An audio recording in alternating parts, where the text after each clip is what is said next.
Bonjour, je m'appelle Christelle Meda et je suis une legal clerk pour le cabinet de Curtis Morrison, donc qui parle français.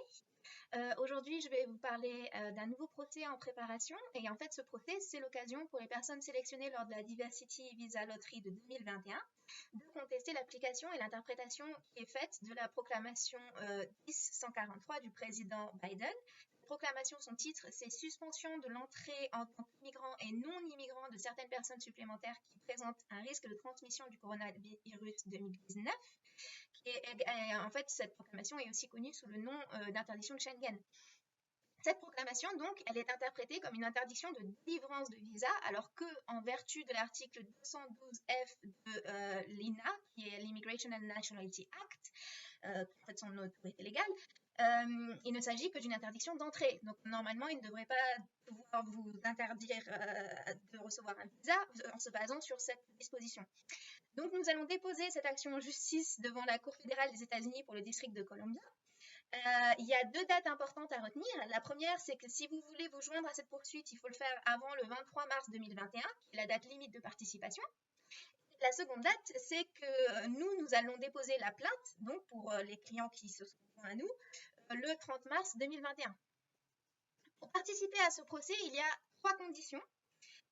Pour les personnes sélectionnées donc, au titre de la Diversity Visa Lottery de 2021, ces personnes doivent, d'abord, la première condition, se trouver dans l'espace Schengen ou au Bélarus, ou avoir un entretien qui est prévu dans une ambassade américaine dans l'espace Schengen, comme par exemple les résidents du Bélarus, ou se trouver dans un autre pays qui est aussi soumis à des interdictions similaires de 14 jours, comme le Royaume-Uni, l'Irlande, l'Afrique du Sud, le Brésil.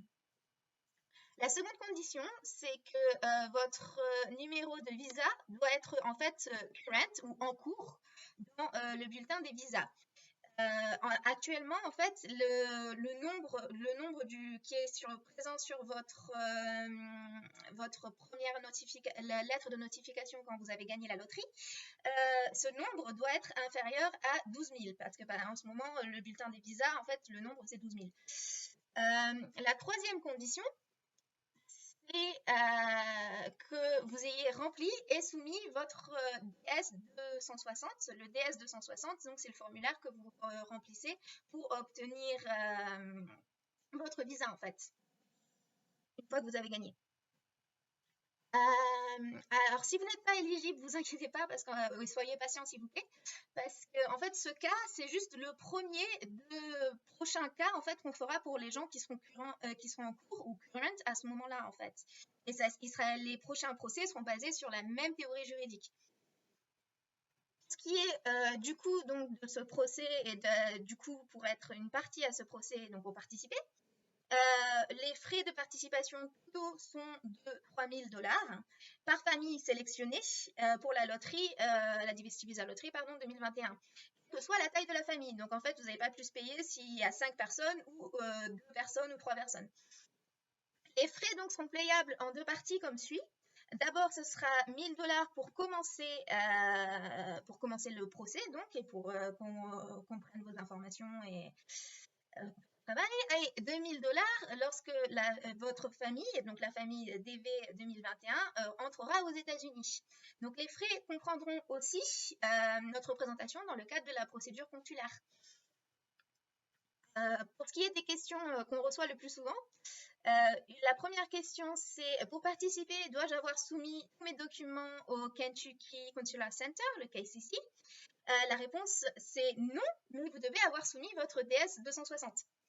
La seconde question, c'est si je participe à cette action en justice, mais que je pense par la suite avoir obtenu mon visa sans aucune aide de la part de cette action en justice, dois-je encore payer le versement de 2 000 $ après mon entrée aux États-Unis? Et en fait, la réponse est oui.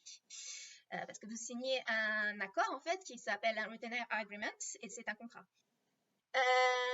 Pour la troisième question, les personnes sélectionnées pour le programme DV 2020 ou d'autres catégories de visa peuvent-elles participer à cette action en justice? Et la réponse est non. C'est pour les personnes qui ont été sélectionnées pour la Diversity Visa Lottery 2021.